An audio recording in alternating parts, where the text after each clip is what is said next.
Sa ibang balita, sa kabila ng pagharang sa dagdag singil na Meralco, ay sinad pa rin sa bill ng mga consumer ang halagang dapat daw bayaran sakaling ipatupad ito. Ang ilang consumer tuloy hindi na iwasang malito. Balita hatid ni Julius Segovia.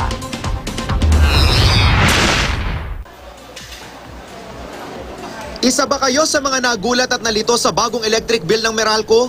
Hindi lang kasi ang aktual na babayaran ng customer ang nakalagay tulad sa bill na ito. Merong ding nakalagay na halaga ng dapat daw bayaran kung ipapataw na ang 4 pesos and 15 centavos na taas singil noong Disyembre na pinigilan ng TRO ng Korte Suprema.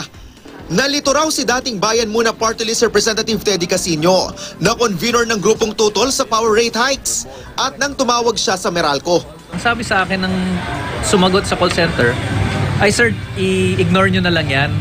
Ang babayaran nyo lang ay yung total current amount. Huwag nyo nang pansinin yung total amount due.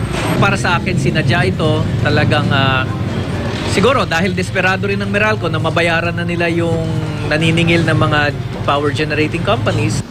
Paliwanag ng Meralco, inilagay lang ang deferred amount sa bill para palalahanan daw ang kanilang mga customer tungkol sa nakabinbing taas singil. Ang presyong nakasaad sa current amount due lang daw ang dapat bayaran ng mga consumer. Pero hihilingin pa rin daw ng grupo ni Casino sa Energy Regulatory Commission na ipatigil ang paglalabas ng ganitong bill. Bukod sa dapat na taas singil noong Disyembre, meron pang taas singil din dapat noong Enero na gusto na ngayong ipatupad ng Meralco.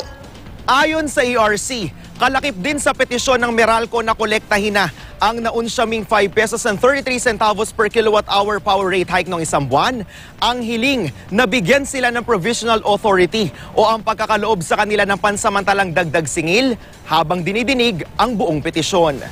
Yung provisional relief na ibinibigay ng ERC, hindi necessarily kung ano yung hinihingi ng aplikante. Maaari kasing ito'y mas mababa kaysa doon sa hiningi. The best decision that ERC can probably decide on is ano ba ang tamang amount? Kasi pinagdidesisyon na naman nila ngayon eh. Pinag-aaralan nila. Ilabas na lang yun. Julius Segovia, GMA News.